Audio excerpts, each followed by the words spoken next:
Allah tegaskan, laisa kamitslihi syai'un wa huwas samiul basir. Dialah Allah Subhanahu wa taala itu yang tidak ada yang menyamai siapapun dan apapun. Syai', jadi kata-kata syai' itu menunjukkan mulai daripada yang paling sederhana sampai kepada yang kita bayangkan paling agung. Tidak ada sisi-sisi kesamaan Allah Subhanahu wa taala dengan makhluk ciptaannya. Maka ini saja sudah cukup menjadi penegasan bahwa ketika kita ingin mensifatkan Allah Subhanahu wa taala, maka tentu sifat Allah itu tidak ada kesamaannya dengan makhluk. Dan yang kedua, bahwa sifat-sifat Allah Subhanahu wa taala, demikian pula nama-nama Allah Subhanahu wa taala, kita hanya bisa dapatkan dari apa yang dijelaskan oleh Al-Quran dan apa yang dijelaskan oleh Nabi SAW dalam hadits-hadits yang sahih. Dalam artian, nama dan sifat-sifat Allah dalam pandangan para ulama adalah tauqifiyah. Tauqifiyah itu artinya sesuatu yang hanya bisa kita katakan ketika ada keterangannya dari nas-nas Al-Quran atau hadis. Tidak bisa kita berijtihad untuk menambah-nambah nama itu atau mengurangi nama itu, karena sesuatu yang tauqifiyah, sesuatu yang sifatnya tidak bisa direkayasa. Dan kita telah jelaskan bahwasanya nama-nama Allah itu dan sifat-sifat Allah itu ada dua macamnya. Ada sifat yang diisbatkan oleh Allah Subhanahu wa taala dan Rasulnya pada dirinya, dan ada sifat yang dinafikan. Jadi isbat itu adalah mempertegas akan sifat tersebut. Kemudian nafi, ini sudah hampir mungkin menjadi bahasa Indonesia juga. Menafikan artinya meniadakan, menafikan.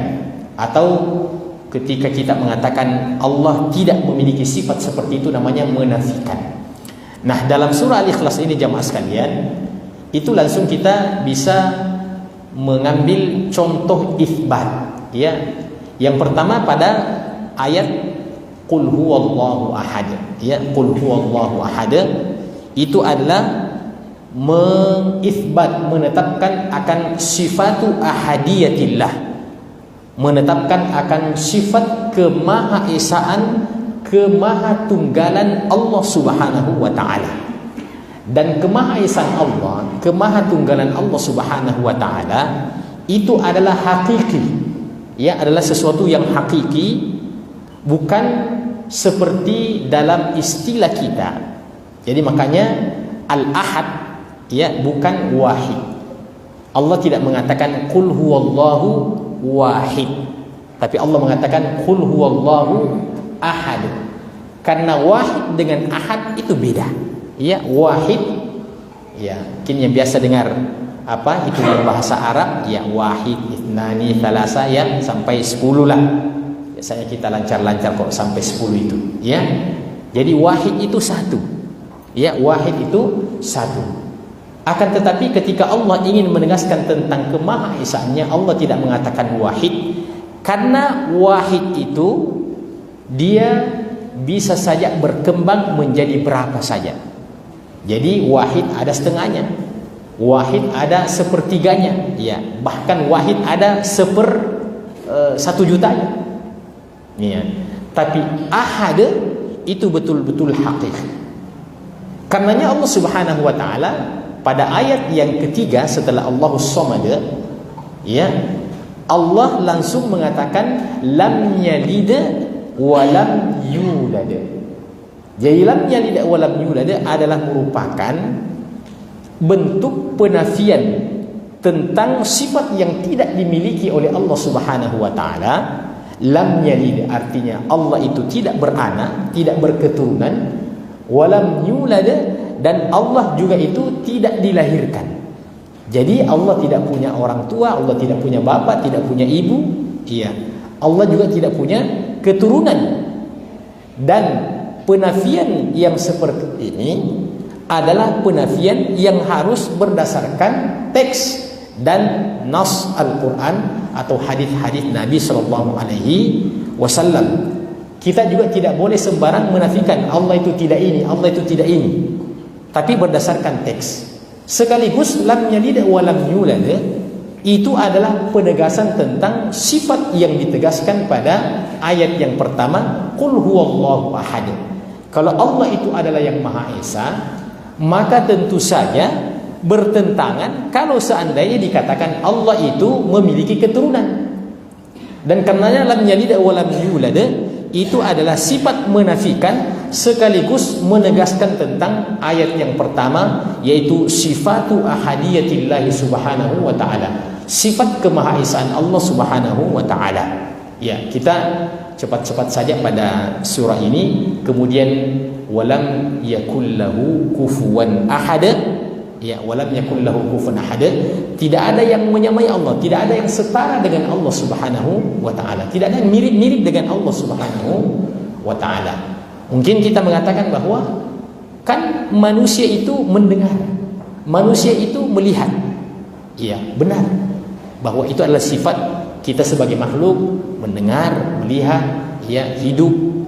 Ya, akan tetapi Allah subhanahu wa ta'ala ketika menegaskan tentang sifatnya yang mendengar dan sifatnya yang melihat, itu bukan sekedar melihat, tapi kita dalam terjemahan kita tambah maha melihat. Ya, maha melihat, yang maha mendengar, maha hidup, maha kuasa. Artinya sama-sama dari satu sisi makhluk dengan pencipta ada pendengarannya dan ada penglihatannya, akan tetapi berbeda dalam hakikatnya, di mana manusia itu memang mendengar, akan tetapi pendengarannya pendengarannya terbatas. Adapun Allah, maka pendengarnya tidak terbatas. Berkaitan dengan suara, maka tidak ada yang terhalang bagi Allah subhanahu wa ta'ala dalam persoalan suara. Ya, kita ini menggunakan mikrofon itu karena kita cuma mendengar, kita tidak maha mendengar. Iya, coba bayangkan hanya berapa kali berapa ini masjid. Mestinya walaupun saya tidak pakai mikrofon ini, mestinya yang di belakang dengar. Iya, mestinya yang di luar dengar. Tapi karena kita ini tidak memiliki sifat ya maha mendengar, kita cuma diberikan sedikit pendengaran oleh Allah subhanahu wa ta'ala. Demikian pula kita ini melihat, tapi kita tidak maha melihat. Allah subhanahu wa ta'ala tidak terhalangi dengan gedung, dengan hijab, ya, untuk melihat tentang sesuatu bagaimanapun kecilnya sesuatu itu. Cukuplah dalam hadis disebutkan bahwasanya Allah subhanahu wa ta'ala ya maha melihat dan maha mendengar. Dicontoh dalam hadis, pada seekor semut hitam, pada seekor semut hitam yang berjalan di atas batu hitam, ya, yang berjalan di atas batu hitam, ditambah berjalannya kapan? Berjalannya di tengah malam gelap gulita. Ya, sudah pasti tidak ada lampu. Pasti maksudnya di situ berkumpul tiga hal yang hitam. Yang pertama semut hitam. Yang kedua warna batu yang ditempati berjalan adalah berwarna hitam. Kemudian semutnya juga kecil. Kemudian berjalan di tengah malam gelap gulita. Allah tidak terhalangi sedikit pun untuk melihat makhluk yang sekecil ini. Ya, Allah tidak terhalangi melihat makhluk yang sekecil ini. Demikian pula makhluk yang bernama semut itu ketika berjalan, tentu saja setiap gerakan makhluk itu, sesederhana apapun, ya, katakanlah saya menjatuhkan kertas, ya, kertas yang sangat ringan ini, itu pada hakikatnya kalau kita ingin rekam, ya, ketika ia bersentuhan dengan tanah, maka pada hakikatnya benda sekecil apapun itu memiliki suara. Ya, itu memiliki suara. Nah, kalau kunci ini yang saya jatuhkan, ya tentu kita katakan memang ada suara. Ya. Dan kita bisa kaget, semakin besar benda itu jatuh semakin kita kaget. Ya, ada batu yang jatuh. Ya. Tapi kalau secari kertas yang jatuh di atas meja, ya, dan kita tidak melihatnya, kita tidak akan terpengaruh. Tapi pada hakikatnya dia memiliki suara. Maka hentakan kaki seekor semut itu Allah Maha mendengar. Allah Maha mendengar. Karenanya dalam awal surah Al-Hujurat Allah mengatakan, ya ayyuhalladzina amanu la tuqaddimu baina yadayillahi wa rasuli wattaqullaha innallaha sami'un alim. Hai orang-orang yang beriman, jangan coba-coba mau mendahului Allah dan Rasulnya dalam persoalan aturan-aturan Allah dan Rasulnya. Jangan coba-coba mendahului Allah dan Rasulnya dalam persoalan aturan-aturan Allah dalam kehidupan kita ini. Ya, artinya cari dulu, tanyakan dulu, baca dulu, periksa dulu, teliti dulu, diskusikan dulu bagaimana hukumnya masalah ini. Ketika kita ditanya tentang hukumnya satu masalah yang sama sekali belum pernah ada informasi yang sampai kepada kita, maka jawaban yang paling benar adalah wallahu a'lam. Ya, Allahu a'lam, atau Allahu a'lam bis-shawab. Allah yang paling tahu tentang, ya, jawaban yang paling benar. Tidak boleh kita menduga-duga, oh ini apakah haram atau apakah dia halal, ya. Harus tanya Quran dulu, tanya hadis dulu. Ya.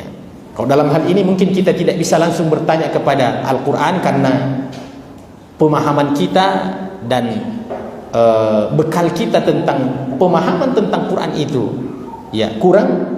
Nah, disitulah Allah katakan fas'alu ahlal dzikri in kuntum la ta'lamun. Tanya kepada ahlinya ketika kalian tidak tahu dalam persoalan apa saja.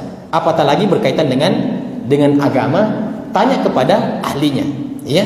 Tanya kepada orang yang telah mendalami urusan tersebut. Itulah sebabnya dalam, ya, agama Islam ini untuk memahami sebuah disiplin ilmu itu masih mesti dibagi-bagi, Pak. Ya, masih mesti dibagi-bagi. Jadi tidak semua kita ini memahami segala masalah agama, ya. Saya ini sedikit sekali karena baca sedikit buku tafsir, ya, akhirnya saya bisa jelaskan, ya. Yang lainnya itu ketika saya ditanya, ya, karena saya belum baca, saya katakan, ya mohon maaf, ya saya belum baca, ya. Nanti kita sama-sama, ya, cari jelaskan. Itu karena Allah Subhanahu wa ta'ala memang maha mendengar, maha melihat, sementara makhluknya memiliki sifat pendengaran, melihat, ya, hidup, tapi manusia bukan maha hidup, ya, berkuasa, bukan maha berkuasa, ya. Contoh daripada manusia itu hanya memiliki kekuasaan yang sangat terbatas, ya. Jadi seorang penguasa dikatakan dia penguasa, apalagi di alam demokrasi, di dunia demokrasi seperti Indonesia ini, kita katakan ada presiden. Itu karena suara demokrasi mengatakan dia adalah pemimpin kita, dia adalah presiden kita. Tapi andaikan secara aklamasi kita sekarang mengatakan dia tidak diinginkan lagi untuk menjadi, ya, penguasa dan presiden kita, maka akhirnya bukan lagi presiden tapi mantan presiden. Adapun Allah Subhanahu wa ta'ala, kita sepakati dia maha berkuasa atau kita tidak sepakati, kita pro kontra. Ada yang mengatakan tidak maha kuasa Allah, tidak akan menggeser kekuasaan Allah Subhanahu wa ta'ala sedikit pun. Itulah Allah Subhanahu wa ta'ala yang dijelaskan dalam surah Al-Ikhlas. Ya, kita anggap selesai, ya. Ya, kita anggap, ya, selesai. Saya tidak katakan selesai, kita anggap selesai karena, ya, tentu masih demikian banyak sisi-sisi yang belum terwakili dalam, ya, penjelasan kita ini. Sekedar mentadaburi, ya, 30 ini. Sekarang kita masuk pada dua surah yang terakhir, Suratul Falaq dan Surah An-Nas. Yang saya ingin tadaburi dalam dua surah ini pada dua kalimat saja. Pada dua kalimat saja. Yang pertama, dalam dua surah ini masing-masing pada ayat itu, ya, ayat pertama Allah menyebutkan qul a'udzu birabbi, qul a'udzu birabbi, qul a'udzu birabbil falaq, qul a'udzu birabbin nas. Jadi yang kita akan tadabburi situ nanti kata-kata Rabb, Rabbun, ya, apa itu Rabbun. Yang kedua, dalam dua surah ini ada disebutkan kata-kata syarr. Ya, ini sudah lumayan kita punya tadabbur kalau bisa selesai ini dua kalimat. Qul a'udzu birabbil falaq min syarri ma khalaq wa min syarri ghasiqin idza waqab wa min syarri naffathati fil 'uqad wa min syarri hasidin idza hasad. Berapa kali kata syarr? Berapa kali dalam surah tersebut? 4 kali. Itu sejak 10 tahun yang lalu sudah tahu 4 kali, atau nanti di saat kita baca ini baru sadar, oh ternyata 4 kali. Siapa yang 20 tahun lalu Pak sudah tahu bahwa dalam surah Al-Falaq ini 4 kali kata syarr disebutkan? Ternyata tidak ada. Ya, berarti memang kita harus tadabburi surah Al-Falaq karena jumlahnya saja syarr itu ternyata belum pernah kita hitung. Ya, jadi dalam surah Al-Falaq itu 4 kali syarr Allah sebutkan. Sebelum kita baca surah An-Nas, berapa kali syarr dalam surah An-Nas? Jangan dibaca langsung. Ternyata tidak ada juga yang lurus. Ya, berapa kali? 1. Sudah kita baca toh? Saya curigai sudah kita baca. Jadi batal. Tapi alhamdulillah, jazakallahu khairan. 1 kali. Qul a'udzu birabbin nas, malikin nas, ilahin nas, min syarril waswasil khannas alladzi yuwaswisu fi sudurin nas minal jinnati wan nas. Ini yang kita akan tadabburi juga nanti. Jadi 4:1. 4 dalam surah Al-Falaq dan 1 dalam surah An-Nas. Ada apa 4 kali syarr pengulangan dalam surah Al-Falaq dan hanya sekali dalam surah An-Nas? Oke. Jadi tentang kalimat-kalimat yang lain, Al-Falaq, hasidin idza hasada, min syarri naffathati fil 'uqad, ya silahkan dibuka terjemahannya ya sendiri. Jadi yang pertama Allah mengatakan qul. Qul tentu maksudnya kepada Muhammad sallallahu alaihi wasallam. Qul ya Muhammad, katakan ya Muhammad. Karena hanya nabi yang menerima wahyu dari Allah Subhanahu wa taala. Ya, tidak ada di antara kita di sini yang punya tafsiran qul selain daripada Muhammad. Termasuk sahabatnya Khulafaur Rasyidin, bukan qul ya Abu Bakr, qul ya Umar, qul ya Uthman, qul ya Ali. Ya, apalagi qul ya Bahrun Nida, itu tidak mungkin. Pasti qul maksudnya ya Muhammad, katakan, ucapkan ya Muhammad, qul a'udzu birabbil falaq. Katakanlah aku memohon perlindungan kepada Rabbul Falaq. Kata-kata Rabbun sudah familiar dalam terjemahan kita. Kita terjemahkan Tuhan, gitu ya. Jadi Rabbun kita terjemahkan Tuhan. Maka Rabbul Falaq Tuhannya waktu subuh. Tuhannya waktu subuh.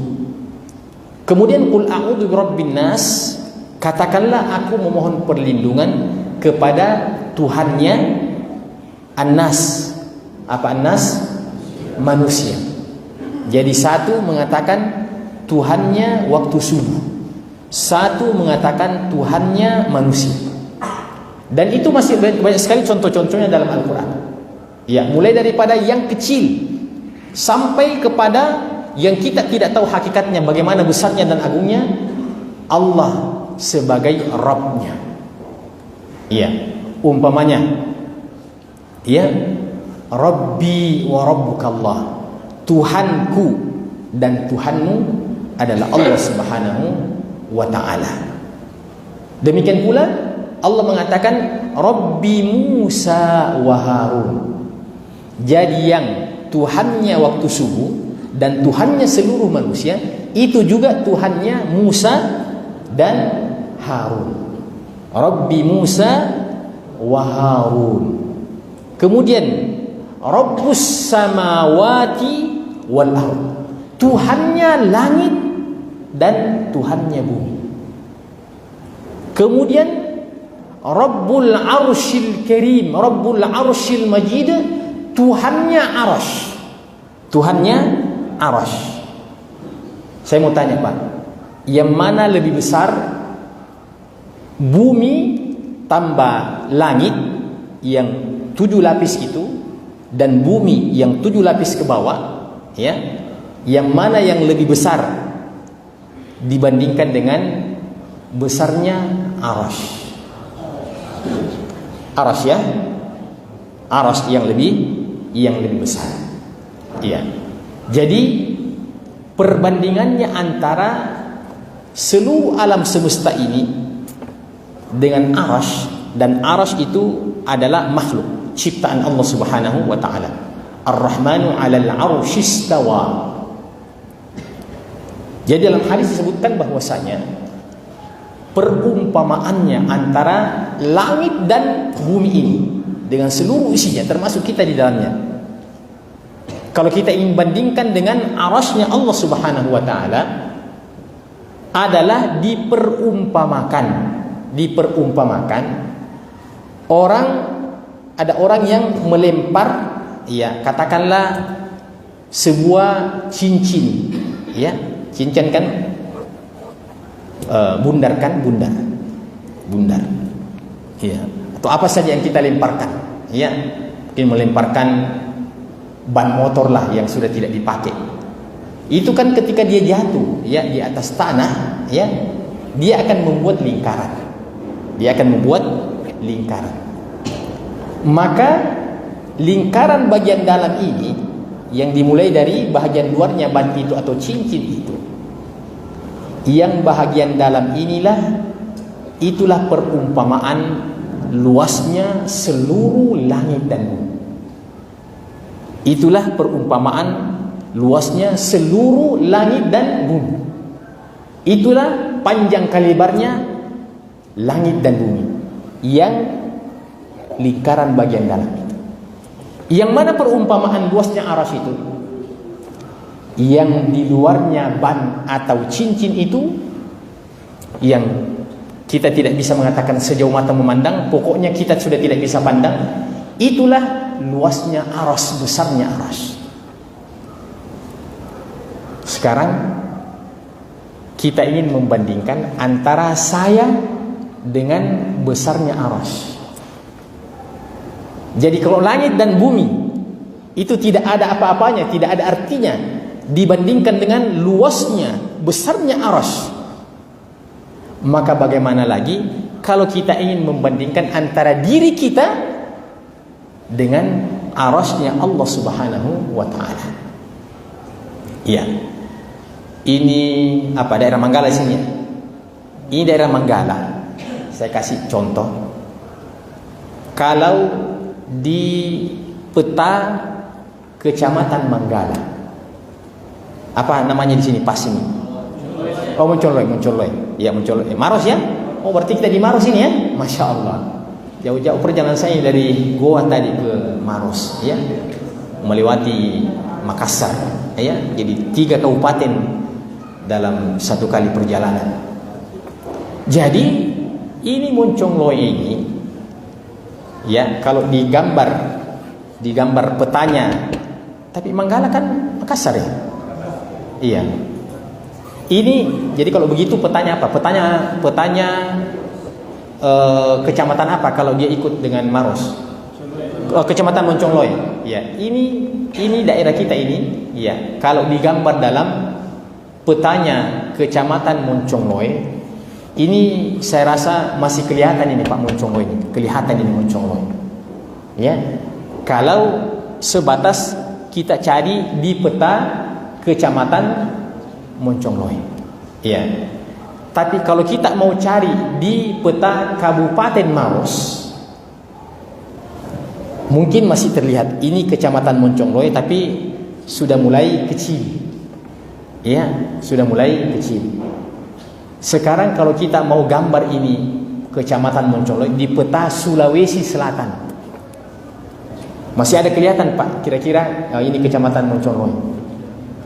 Langsung tidak kelihatan Pak. Apalagi peta Sulawesi, apalagi peta Indonesia, apalagi peta dunia Pak. Iya. Kalau di peta dunia tiba-tiba ada titik Moncongloe, luar biasa Moncongloe itu Pak. Luar biasa itu.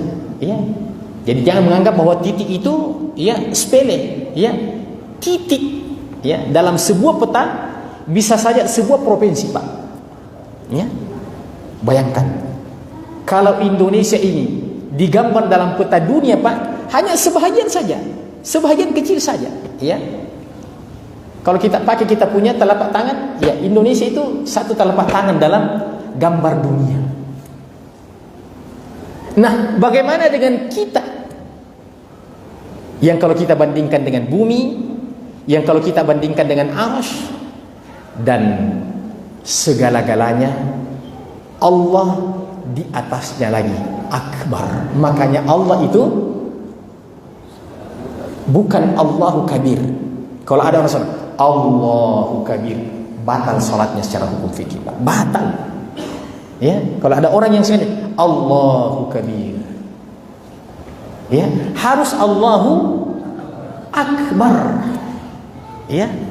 Segalanya serba agung. Kekuasaannya agung, ilmunya agung, pendengarannya agung, melihatnya agung, segala sesuatu itu disandarkan kepada Allah. Semuanya sifat maha itu hanya milik Allah Subhanahu wa ta'ala. Dan karenanya ketika dikatakan hayya 'alas shalah, hayya 'alal falah, kenapa kita harus bergegas meninggalkan pekerjaan kita sesibuk apapun kita? Karena di saat kita tidak meninggalkan pekerjaan kita itu artinya kita membuat kompetitor untuk Allah Subhanahu wa ta'ala. Ketika dikatakan hayya 'alas shalah, Allahu akbar, bang sebentar pi, itu artinya ini juga akbar, ini akbar juga ini. Ya. Apa kira-kira yang biasa membuat kita lalai tidak pergi sholat? Ya. Itu karena pekerjaan. Ya, menjual, berdagang, ya, cuci motor. Ya, kadang-kadang sudah azan di masjid masih saja ada cuci motornya, cuci iya, kasih makan ayam bangkoknya. Iya. Kalau dia tidak pergi Pak, berarti ayam bangkokmu itu lebih akbar daripada Allah Subhanahu wa ta'ala. Begitu kita memaknai Pak, namanya ya mentadaburi. Ya. Begitu kita meninggalkan itu semuanya, berarti semuanya kecil. Yang akbar adalah Allah Subhanahu wa ta'ala. Makanya ketika kita berhasil ya hadir sholat subuh Pak, kita telah membuktikan bahwa Allah Subhanahu wa ta'ala adalah yang maha agung, yang maha besar dalam seluruh sisinya. Itu karena Allah adalah Rabb. Kemudian alhamdulillahi rabbil alamin. Nah, ini lebih luar biasa lagi. Karena al-alamin itu semuanya, termasuk di dalamnya adalah arasy, itu masuk al-alamin. Apa itu al-alamin? Segala sesuatu apa saja dan siapa saja itu masuk dalam kategori alamin, kecuali yang tidak masuk al-alamin adalah Allah Subhanahu wa ta'ala. Jadi luar biasa itu Pak, alhamdulillahi rabbil alamin. Al-alamin itu memasukkan apa saja. Iya. Sudah masuk juga di situ. Surga sudah masuk, neraka masuk semuanya. Al-alamin, segala sesuatu.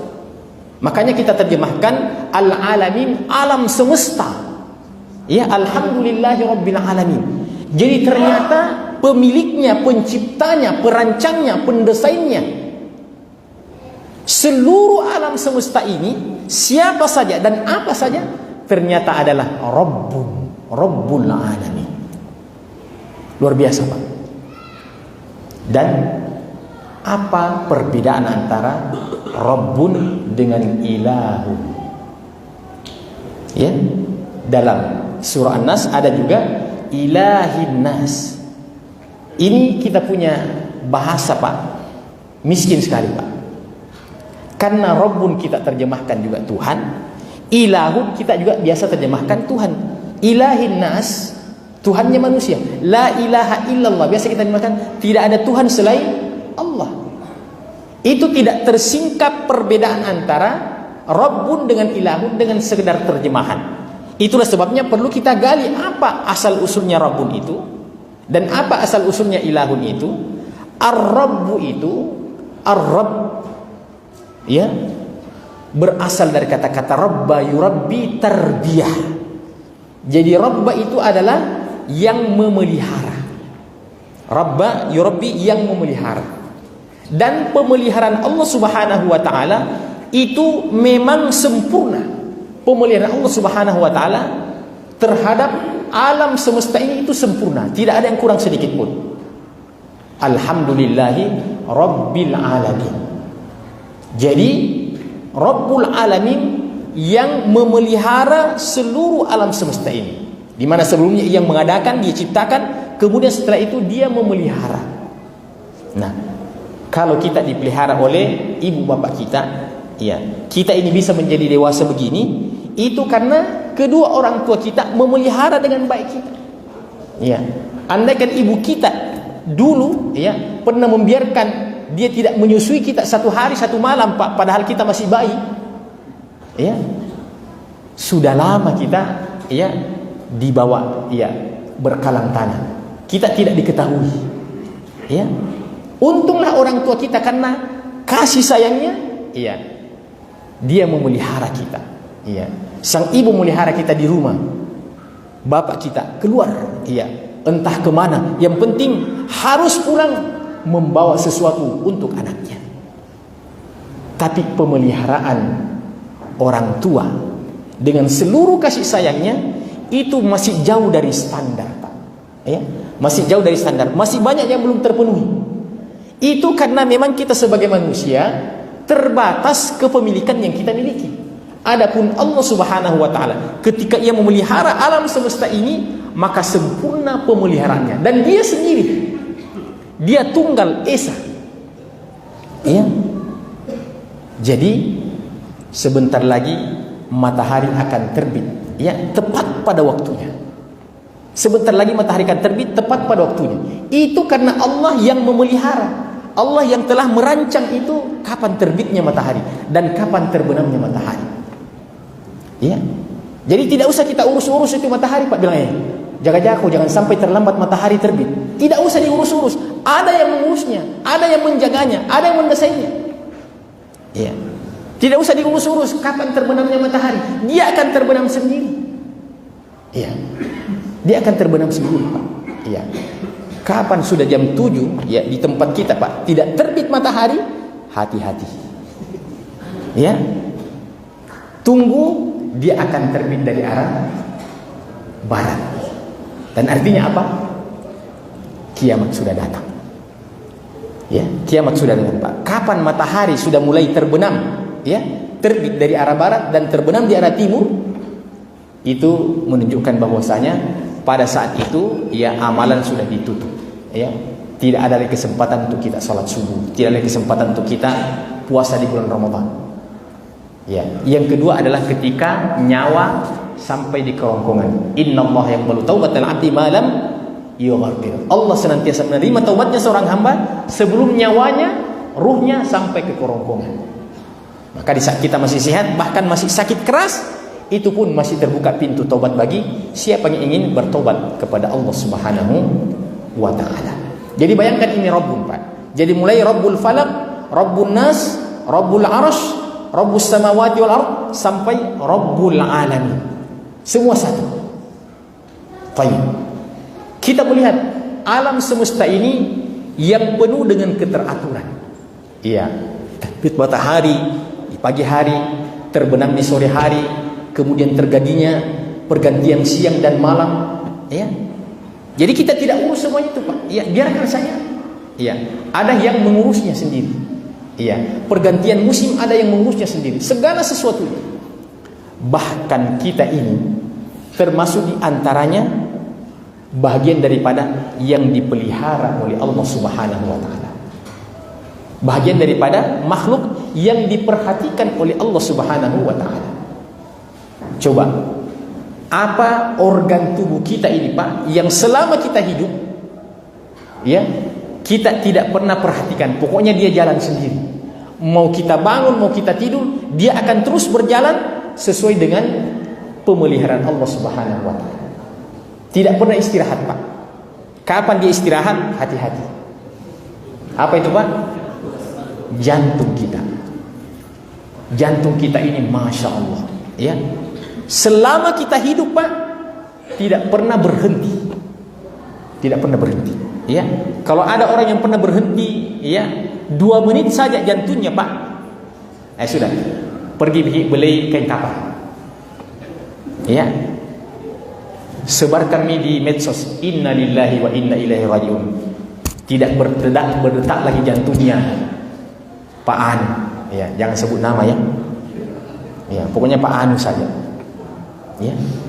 Maka segala sesuatu, peredaran darah kita ini, ya, detak jantung kita ini, paru-paru kita ini, itu berada dalam pemeliharaan Allah Subhanahu wa taala. Iya. Kalau kita memelihara satu orang, Pak, oke. Kalau kita pelihara 2 orang, Pak, oke. Iya. Sampai seorang ibu memelihara anaknya 12 masih bisa, Pak. Masih bisa. Itu pun sudah sangat luar biasa, Masya Allah. Itu bapak itu, anaknya 12, semua hafal Quran. Luar biasa itu, Pak. Iya. Itu sudah sangat luar biasa, ya. Jarang-jarang orang punya anaknya 18. Itu biasanya itu lebih dari 1 itu anunya, pabriknya itu biasanya, ya, lebih dari 1 itu biasanya. Paham maksudnya pabriknya? Ya, begitu saja, ya, terserah mau tafsirkan bagaimana, ya, terserah, ya, tidak usah disebut. Allah Subhanahu wa taala, Pak, Allah Subhanahu wa taala, ya, tidak akan pernah sedikit pun kewalahan dalam memelihara setiap kebutuhan hambanya. Ya, kita saja di Indonesia ini, Pak, ya, entah berapa suku di Indonesia ini, itu setiap suku memiliki makanan yang berbeda-beda. Iya. Saya orang Palopo, Pak.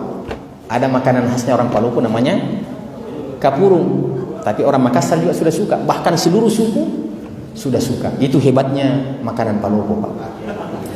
Iya. Sedikit promosi. Ya.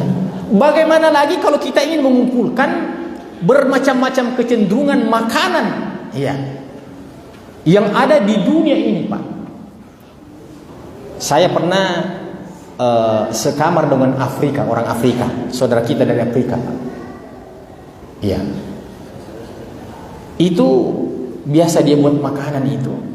Iya. Punya ada dapur umum juga, tapi biasa buat makanan. Sebagaimana kalau kita buat makanan di kamar, buat Indomie, ya. Saya itu, Pak, ketika lihat, ya, bukan berarti menghina, Pak. Sangat sekali, sama sekali tidak ada ketertarikan sedikit pun itu melihat makanannya itu. Ya, artinya memang dari dalam. Karena saya tidak kenal, ya, dari apa itu. Sebagaimana mungkin ketika dia melihat makanan saya, dia tidak tertarik juga. Ya. Begitu juga persoalan kecenderungan. Ya, kita ini sesama orang Indonesia, apalagi sama Buis Makassar, kita memiliki saling ketertarikan. Ya. Dan semua ini memiliki standar, Pak. Iya. Kalau kita melihat satu suku kita, Masya Allah, bagi anak muda yang mau menikah, Masya Allah, itu, Pak, lamarkan itu, kayaknya cantik itu. Ya. Tapi coba kita katakan, kita akan pilihkan antum di sini, pokoknya wanita tercantik tapi dari Afrika. Ya. Pokoknya wanita tercantik tapi dia berasal dari Afrika. Iya. Yang putih hanya giginya saja yang putih. Iya. Maka, iya, saya tidak tahu kalau tiba-tiba mengatakan, saya mendaftar kalau ada, Ustaz. Iya. Katanya waktu bosnya dulu itu, bosnya, ya, ini ada cerita anekdot sedikit. Itu banyak anak-anak dari bosnya, kan banyak orang muslim ya, peristiwa bosnya dulu itu banyak yang diambil anak-anak ke berbagai negara-negara Timur Tengah dipelihara karena akibat perang ya. Anak-anak bosnya kan itu mirip-mirip orang barat memang ya, gagah-gagah orangnya. Jadi di sana itu ya, siapa yang mau jadi orang tua asuh itu siapa mau mendaftar ya. Jadi katanya ini pun saya minta katanya kalau masih ada anak kecil yang bisa saya pelihara. Nah, ini kebetulan di Arab Saudi katanya itu. Ya, saya juga tidak tahu sanadnya tapi pernah dengar ceritanya. Saya minta Pak, kalau ada ya laki-laki atau perempuan. Ya. Jadi waktu itu orang sudah pada bagi-bagi ya siapa pelihara ini ya. Tiba-tiba katanya dari ujung telepon mengatakan masih ada tapi tinggal dari Afrika yang ada katanya. Langsung dia tutup itu telepon. Maksudnya dia tidak berminat. Tapi andaikan Allah tidak memberikan kecenderungan antara sesama suku itu, antara sesama bangsa itu, tidak akan terjadi yang namanya keturunan ini, Pak. Iya. Tidak akan berkembang manusianya andaikan tidak ada saling kecenderungan antara satu dengan yang lain. Dan itu adalah fitrah, Nah, untuk mengetahui kerusakan sebuah zaman ketika manusia itu sudah keluar daripada fitrahnya, Allah katakan, inna khalaqnakum min dzakari wa untha wa ja'alnakum syu'uban wa qabaila lita'arafu. Jadi Allah cuma menciptakan dua jenis kelamin, laki-laki dan perempuan, dan Allah telah tetapkan bahwa laki-laki dan perempuan itu memang fitrahnya itu mereka memiliki saling ketertarikan antara satu dengan yang lain. Itu sudah fitrah, Pak. Ya, cuma dalam Islam ini diatur caranya. Caranya kalau kita tertarik tidak seperti caranya ayam ketika tertarik kepada betina. Iya. Apa ada ayam jantan yang langsung bilang, cari dulu bapaknya itu, kita mau pergi melamar. Langsung saja, karena sesuai dengan pri kebidatangannya. Ya, tidak perlu dia cari wali, ya, apalagi wampanai. Ya, langsung saja. Begitu kau suka ayam betina, buru dia. Iya. Tapi Allah tidak jadikan aturan itu seperti manusia. Kalau kita Indonesia panjang sekali perjalanannya, Pak. Iya. Yang pertama mungkin dilirik-lirik dulu, kayaknya itu ada anaknya tetangga itu, ya, baru dalam hati, baru bilang sama bapak kita, kalau bisa itu Pak diuruskan itu yang tetangga itu, ya, oke nih, iya, iya. Pertama memanu apa, pokoknya panjang ceritanya, sampai ya selesai akad, saya nikahkan Anda dengan anak saya, ya, mahar yang telah sepakati, tunaikan Allah, saya terima nikahnya, tunaikan Allah, selesai. Silahkan nisa'ukum harthul lakum fa'tu harthakum anna syi'tum. Tapi ketika manusia sampai pada tingkat kerusakan moral, ya, yang mana binatang pun tidak melakukan hal tersebut. Tidak ada ayam yang tertarik kepada sesama ayam jantan. Tidak ada sapi yang tertarik ke sesama sapi jantan. Artinya Allah ingin memberikan pelajaran bahwa kepada binatang saja tetap berada pada fitrah, namanya gharizah. Ya, al-gharizah. Ketika rusak yang namanya sebuah zaman itu, maka bisa-bisanya ada orang yang tertarik kepada sesama jenis, wal'iyadzubillah, LGBT pada hari ini, wal'iyadzubillah, yang ternyata memang sebuah desain, ya, by design yang dianggarkan oleh Barat untuk merusak generasi kita. Ya, kemarin Ustaz Ikhwan kalau tidak salah memberikan khutbah Jumat tentang ya bahaya LGBT. Dan kita harus betul-betul melindungi kita punya generasi-generasi ini, karena ini adalah by design. Itulah diantara indikasi-indikasi rusaknya zaman itu, karena jauhnya manusia daripada agama Allah Subhanahu wa ta'ala. Saya persingkat jamaah sekalian. Bentuk pemeliharaan Allah terhadap alam semesta ini itu ada dua macam. Yang pertama ada namanya tarbiyah ammah, yang kedua ada namanya tarbiyah khassah. Bentuk pemeliharaan yang sifatnya khusus dan bentuk pemeliharaan yang sifatnya umum dan bentuk pemeliharaan yang sifatnya khusus. Apa contoh pemeliharaan Allah yang sifatnya umum? Namanya umum tanpa kecuali, semua dapat. Umpamanya, setiap manusia yang lahir ini, Pak, itu pasti Allah sudah tetapkan rezekinya. Tidak ada manusia yang terlahir yang tidak punya rezeki. Tidak ada. Semua yang terlahir itu mendapatkan rezeki dari Allah Subhanahu wa ta'ala. Apa ayatnya? wa ma min dabbatin fil ardi illa 'ala Allahi rizquha. Tidak ada yang berjalan di atas permukaan bumi ini. Dia mau manusia, dia mau hewan, dia mau yang tidak ada kakinya seperti ular, seperti cacing, illa 'ala Allahi rizquha, terkecuali rezekinya itu sudah ditanggung oleh Allah Subhanahu wa taala. Jadi tidak ada yang terlahir di atas permukaan bumi ini terkecuali telah ditanggung rezekinya oleh Allah Subhanahu wa taala. Ya. Makanya kalau ada komplotan serangga ya yang tidak mengganggu kita seperti umpamanya semut, ya. Ya, kalau dia menggigit kita sementara kita tidur, ya pencet saja. Ada kebutuhan di situ. Tapi kita tidak dianjurkan untuk masuk ke hutan untuk memberantas semut. Ya, biarkan dia hidup. Karena Allah Subhanahu wa taala memberikan jatah hidup untuk dia. Coba bayangkan, Pak. Allah telah memberikan gharizah, naluri kepada semut itu. Di mana di musim panas mereka kumpulkan makanan itu, masukkan ke dalam sarangnya untuk menghadapi musim dingin, musim hujan. Ya. Ada juga makhluk Allah yang luar biasa tawakalnya. Ya, yang luar biasa tawakalnya. Yang mana itu kira-kira, Pak? Burung. Burung itu luar biasa tawakalnya. Nabi bilang begini, Pak, andaikan hai kalian manusia bertawakal kepada Allah sebagaimana bertawakalnya burung-burung. Di pagi hari subuh-subuh dia sudah keluar, Pak. Sudah keluar terbang. Ya. Dalam keadaan apa?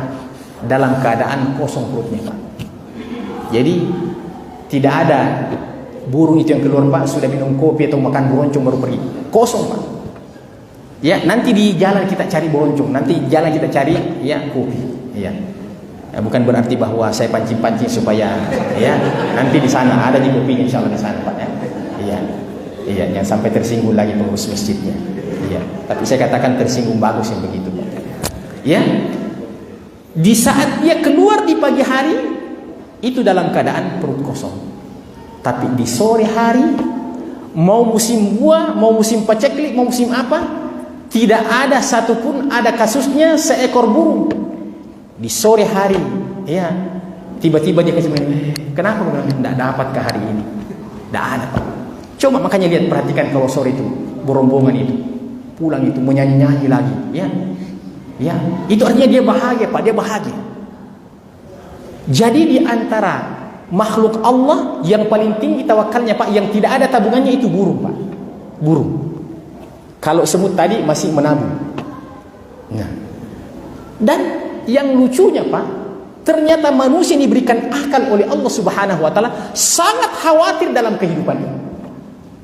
Iya. Sudah banyak tabungannya, pokoknya dia cari cara lagi supaya dia tambah tabungannya dengan cara yang benar atau dengan cara yang tidak benar. Itulah yang dilakukan oleh manusia, Pak. Ya. Sehingga pada hari ini bukan cuma nasi yang dimakan, bukan cuma ikan yang dimakan, tapi jalan dimakan, semen dimakan, besi dimakan, semua dimakan. Ya. Ini luar biasa manusia ini, Pak. Perutnya manusia ini bisa makan besi. Ya. Buaya sekuat-kuatnya, seganas-ganasnya buaya. Ya. Saya rasa kalau ditawarkan semen, Pak, dia tidak berminat. Ya. Tapi manusia ini habis semuanya, Pak. Ya. Makanya ada di salah satu tempat itu di Hertasni itu, Pak, ada bangunan di situ di pinggir jalan yang besinya masih menonjol, belum dibangun oleh pemiliknya. Ternyata orangnya datang lihat sudah habis itu besinya, Pak, digergaji. Iya. Yang saya bayangkan itu kapan waktu gergajinya? Nah, tiap hari saya lewat di situ tidak pernah ada orang gergaji. Bisa dibayangkan itu, Pak. Ya. Tidak mungkin juga dia pakai sensor tengah malam, kan? Iya.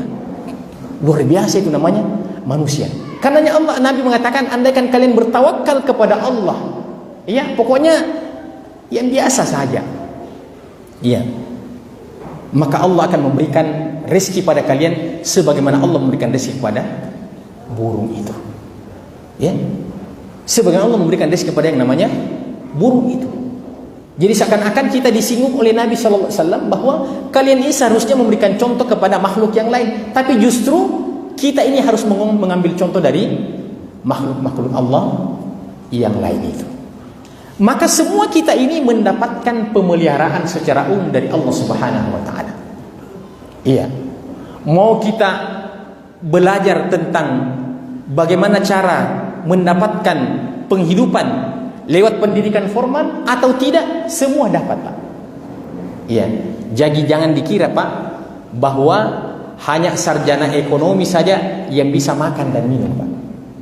Yang tidak sarjana, bahkan kadang-kadang, Pak, ada orang awam tidak ada sekolahnya, tidak tamat SD, ya, dia kalahkan itu yang lebih tinggi pendidikannya dari sisi materi, Pak.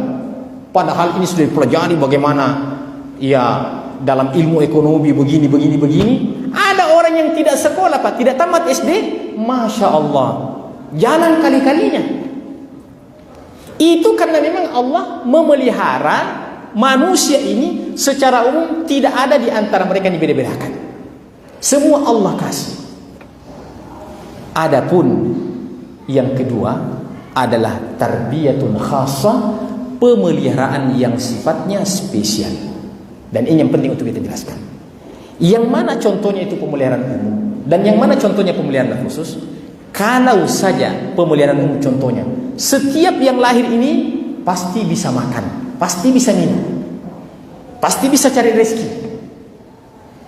Tidak ada di antara kita yang diharamkan itu, terkecuali mungkin ada kondisi-kondisi tertentu, ya. Orang-orang yang mungkin dari sisi fisik kesan mungkin ya lahir dalam keadaan ya cacat, ya. Tapi yang kita maksudnya adalah secara umum semua Allah berikan. Ya. Tapi ada namanya tarbiyatun khassah, bentuk pemeliharaan khusus Allah Subhanahu wa taala. Ketika Allah memberikan taufik dan hidayah kepada seseorang, maka dia harus lebih banyak bersyukur kepada Allah Subhanahu wa taala, karena itu pemberian khusus Allah Subhanahu wa taala. Ya. Setiap pagi begini, Pak, semua kita keluar meninggalkan tempat kita, pergi ke tempat kerja kita, ya, baik yang kerja serabutan ataupun yang ada kantornya, semua kita keluar, Pak, cari kerja.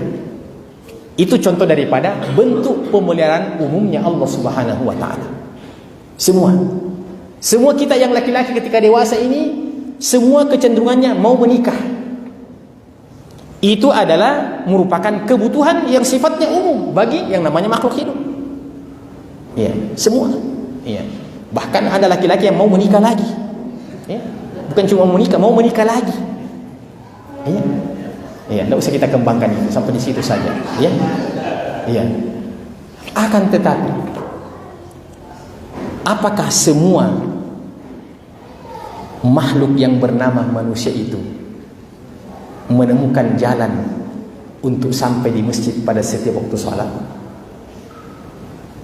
Wah, tentu tidak akan mungkin, ya, bisa Masjid Al-Muttaqin ini kalau seandainya manusia.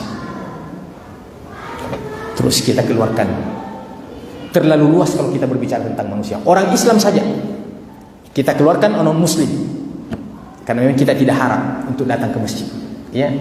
Apakah semua orang Islam, ya, terutama yang laki-laki, Pak, datang ke masjid, ya, pada waktu sholat ketika dia katakan Allahu Akbar, ya, hayya 'alas shalah, hayya 'alal falah. Jadi ketika urusan mencari rezeki, semua orang keluar mencari rezeki, tinggalkan rumahnya. Tapi ketika urusan untuk mendapatkan dan menjemput petunjuk Allah Subhanahu wa taala, tidak semua Allah kasih, tidak semua Allah kasih fasilitas itu. Iya. Makanya ada ungkapannya anak muda mengatakan, pokoknya orang itu saking semangatnya dalam hidupnya ini, kemana dan dimana saja dia pergi, dia mampu. Iya.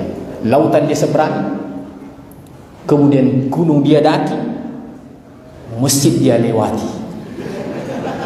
Masjid dia lewati. Kita berbicara orang Islam ini, bukan berbicara orang di luar Islam.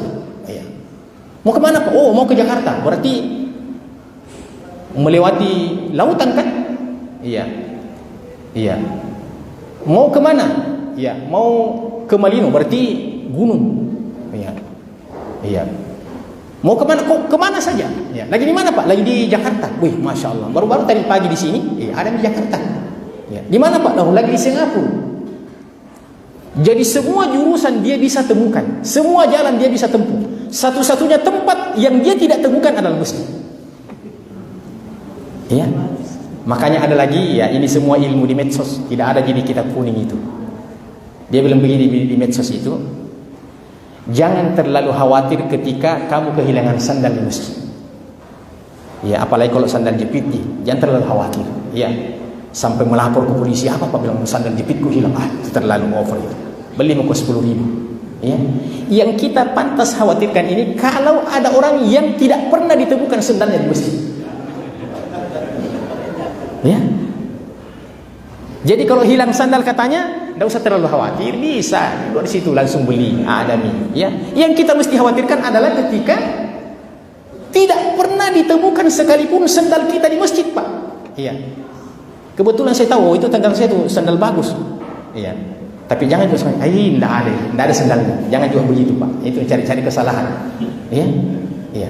Itu yang pasti kita khawatirkan. Ini karena memang tarbiyah. Ya, pemeliharaan itu ada dua macam. Ya. Pemeliharaan yang sifatnya umum. Ya. Maka ketika seseorang berhasil melewati sebuah hari di mana ia teratur dalam ibadahnya, mulai dari subuhnya berjamaah, duhur nanti berjamaah juga, asar, ya, maghrib sampai isya, ya, bangun lagi sholat malam, Pak, masya Allah, itu menunjukkan bahwa dia mendapatkan pengawalan khusus dari Allah Subhanahu wa taala, yang pantas dia bersyukur kepada Allah Subhanahu wa taala, karena kalau urusan rezeki semua Allah kasih, tapi kalau urusan yang namanya taufik dan hidayah itu tidak semua Allah kasih, Pak. Itulah kita bersyukur kepada Allah ketika kita dekat dengan agama, ketika ada peluang untuk menuntut ilmu. Ini bahagian daripada contoh-contoh tarbiyatun khassah. Ya. Kita tidak menyinggung tentu orang yang tidak datang, tapi artinya berapa banyak kemungkinan untuk kita mengambil ilmu.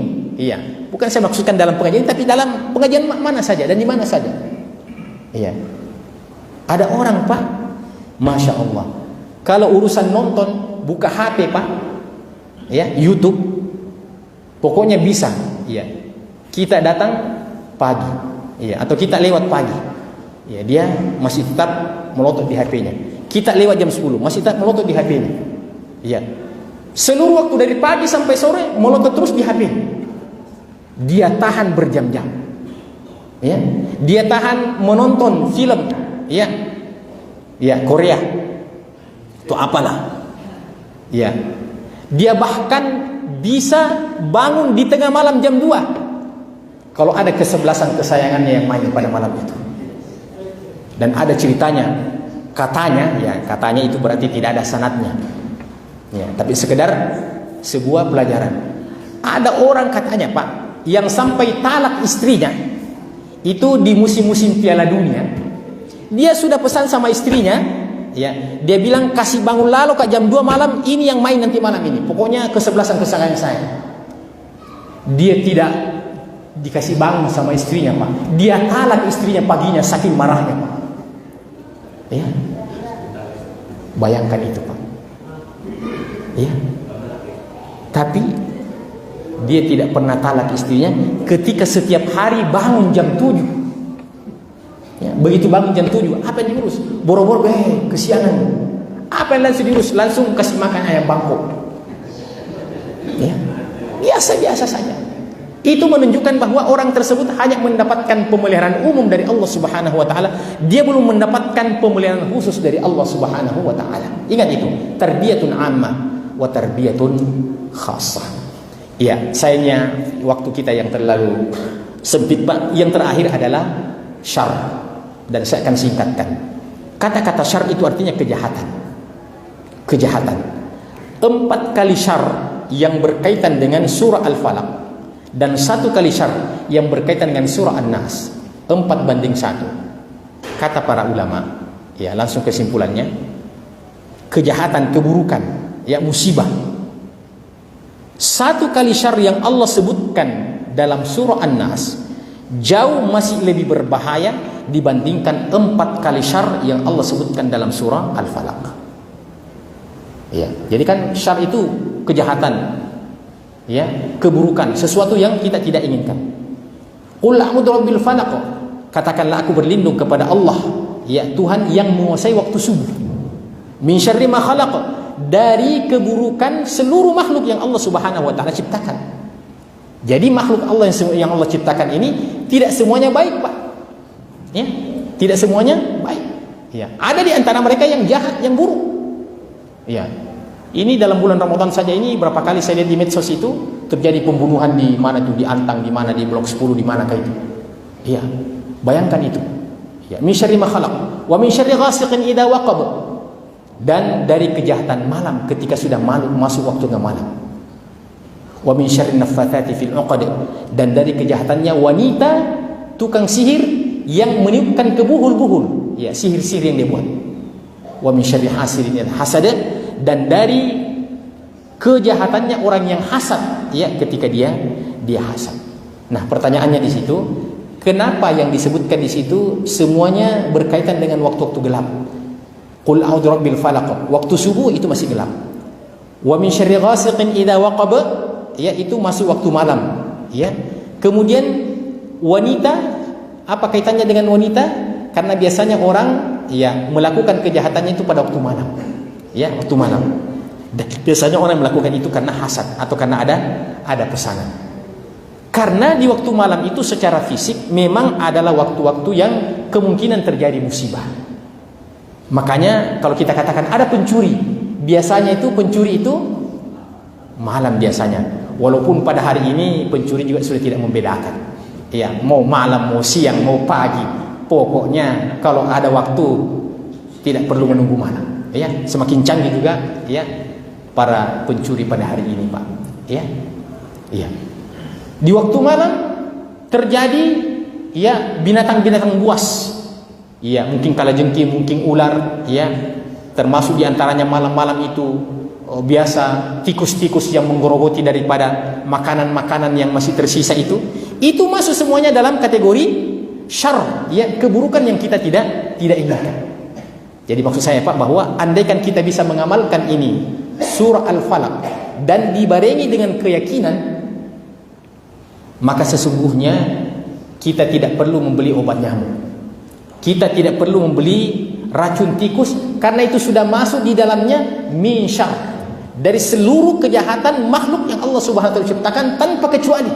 Nyamuk tidak berani untuk menggigit kita karena kita sudah meminta kepada Allah, a'udzu birabbil falaq min syarri ma khalaq wa min syarri ghasiqin idza waqab, ila akhir al-ayat. Jadi syarr yang disebutkan dalam surah Al-Falaq ini itu semuanya kejahatan, keburukan, musibah yang berkaitan dengan fisik kita, yang berkaitan dengan fisik kita. Ya, ada orang nipu kita, ada orang yang tikam kita, ada orang bunuh, ada pencuri dan semuanya. Itu semuanya adalah syarr. Dan itu berkaitan dengan fisik.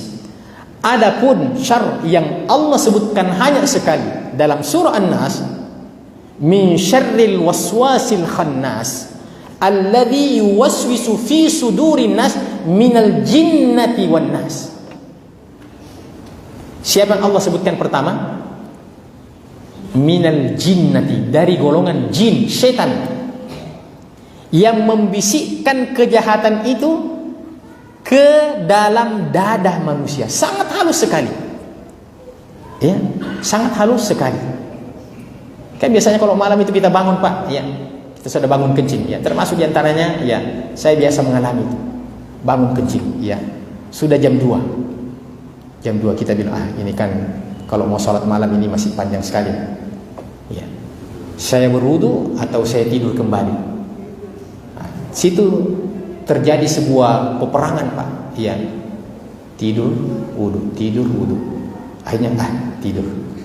Ya, tidur. Masih panjang itu. Baru jam 2. Ya, baru jam 2. Akhirnya bunyi beker, Pak.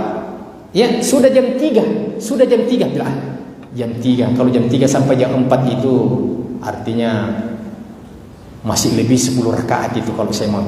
Biarlah sedikit lagi. Ya, sedikit lagi. Hanya sedikit azan. Itu adalah contoh di antara minal jinnah yang membisikkan secara halus ke dalam diri manusia. Ya.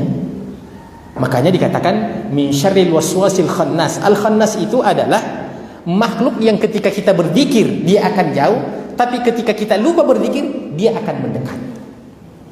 Dan kita cerita tentang luar biasanya semangat daripada iblis ini dalam menjerumuskan lawannya, musuh bebuyutannya. Inna syaitan lahu aduwwun mubin.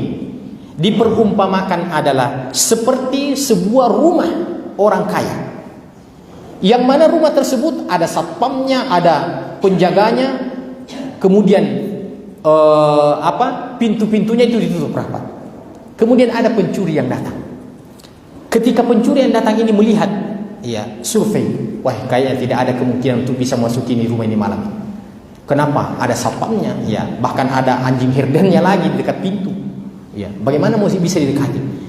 Tapi seorang pencuri yang tinggi semangatnya tidak pernah dia jatuh semangat. Yang dia harapkan itu adalah mudah-mudahan penghuni rumah ini pernah sekali lupa dia kunci rumahnya. Iya. Kita kan artinya setiap malam mengunci rumah kita, Pak, jendela-jendela kita kan. Iya. Itu yang mayoritas kita lakukan, Pak. Tapi kan pernah sekali-sekali, Pak. Iya. Saya biasa di rumah, Pak. Iya. Kayak saya biasa marahi saya punya anak itu kalau yang belakangan masuk, terus begitu saya mau pergi sholat subuh, ya Allah, ternyata langsung terbuka, tidak nak kunci lagi anak-anak tadi malam ini. Bayangkan itu, Pak. Nah, seperti itulah kira-kira semangatnya iblis syaitan laknatullah alaih. Ketika manusia dia lihat dan dia akan goda, dia akan tunggu kapan dia lalai, kapan dia tidak berzikir kepada Allah Subhanahu wa taala, maka pada saat itulah dia akan masuk. Ya, makanya Allah katakan ya ayyuhalladzina amanu udzukurullaha dzikran katsira. Wahai orang-orang beriman, ingatlah Allah dengan ingatan yang banyak. Makanya tidak ada gerakan yang kita lakukan, tidak ada aktivitas yang kita lakukan terkecuali ada zikirnya, Pak. Coba bikin, carikan apa kira-kira, bilang ada Ustaz. Coba sebutkan amalan apa, perbuatan apa, tentu yang baik-baik, Pak, ya. Ya, tentu yang baik-baik. Ya. Bilang apa doa-doa yang dibaca kalau kita mau pergi pencuri, Pak? Jangan tanyakan itu karena itu perbuatan jahat itu. Iya. Nah, sehingga muncul. Tapi bagaimana kalau umpamanya sebelum ambil Bismillahirrahmanirrahim. Ya. Innallaha thayyibun la yaqbalu illa thayyiban. Allah itu adalah zat yang maha baik dan tidak menerima kecuali yang baik-baik. Maka terjadinya percampuran antara hak dan batil itu tidak diterima oleh Allah Subhanahu wa taala. Bagaimana kalau merokok, Pak? Baca bismillah itu bagaimana?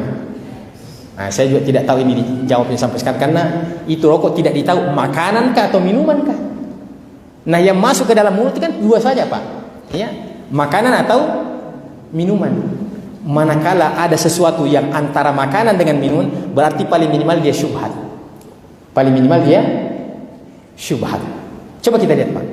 Qul a'udzu birabbin nas, malikin nas, ilahin nas, min syarril waswasil khannas. Kata ulama, dan ini kesimpulan sudah 6:30. Kenapa syar ini lebih berbahaya walaupun satu? Karena sasarannya pada surah An-Nas itu adalah menggerogoti hati dan jiwa manusia. Sementara syar yang 4 dalam surah Al-Falaq itu hanya menggerogoti fisik lahiriah manusia. Itu menunjukkan bahwasanya kerusakan fisik jauh lebih ringan dibandingkan dengan kerusakan hati. Itulah sebabnya Al-Quran dari pertama sampai terakhir semuanya berbicara tentang tazkiyatun nafs, pembersihan hati, pembersihan jiwa. Qad aflaha man tazakka wa dzakara isma rabbih fa shalla. Innamal mu'minuna alladzina idza dzukirallahu wajilat qulubuhum wa idza tuliyat 'alaihim ayatu zadatuhum imana. Semuanya qad aflaha man zakkaha wa qad khaba man dassaha. Itu karena memang intinya ketika hati ini yang baik, maka akan baik seluruh penampakan dan lahir dicetak. Nabi SAW mengatakan, ala inna fil jasad mudghah in saluhat saluhal jasad kullu wa in fasadat fasada kullu ala wahiyal qalb. Ketahuilah bahwa pada diri seseorang ada sekerat daging yang apabila dia baik maka akan baik seluruh lahiriah dan penampakan kita, dan apabila dia buruk maka akan buruk seluruh lahiriah dan penampakan kita. Jadi kita punya tangan, kita punya mata, kita punya kepala, ya, kita punya kaki ini, Pak. Itu dia cuma rakyat biasa, Pak. Dia cuma bawahan. Siapa pemimpinnya? Siapa pemegang kebijakannya? Adalah hati-hati kita. Itulah sebabnya kenapa kita bercita-cita untuk mendapatkan pemimpin yang baik. Ya. Karena apabila pemimpin baik, insya Allah diharapkan rakyat itu akan menjadi baik. Ya, jadi ada istilah dalam pepatah kita, kalau kalau guru kencing berdiri, ya murid pasti lari maraton, kencing lari maraton. Ya bukan sekedar berlari Pak, ya. Ya itulah. Ada ungkapan yang mengatakan zallatul alim zallatul alam. Jadi tergelincirnya seorang pemimpin, apalagi seorang ulama, ya, dalam sebuah ungkapan zallatul alim zallatul alam. Tergelincirnya seorang pemimpin itu artinya tergelincirnya seluruh alam. Itu bahaya Pak. Kalau orang biasa yang bersalah Pak, itu orang tidak jadikan sebagai rumit, ya. Ada pemulung apa bersalah di situ, orang wah itu, ya. Tapi kalau seorang pemimpin yang bersalah, ya, apalagi seorang yang kita ketahui dia punya pengetahuan ilmu agama yang salah, itu artinya tergelincirnya seorang alim, itu artinya terjadi kesalahan seluruh alam semesta. Itu bahayanya Pak, seorang tokoh yang mencontohkan sesuatu yang batil, yang salah, itu akan menjadi hujah. Kita kodok ini yang istilahnya biasa-biasa, kita katakan tidak boleh begitu. Apa tahu kau itu? Sedangkan itu ulama, ya, dia bolehkan. Apa tahu kau? Nah, itu bahayanya Pak. Ya, itu bahayanya.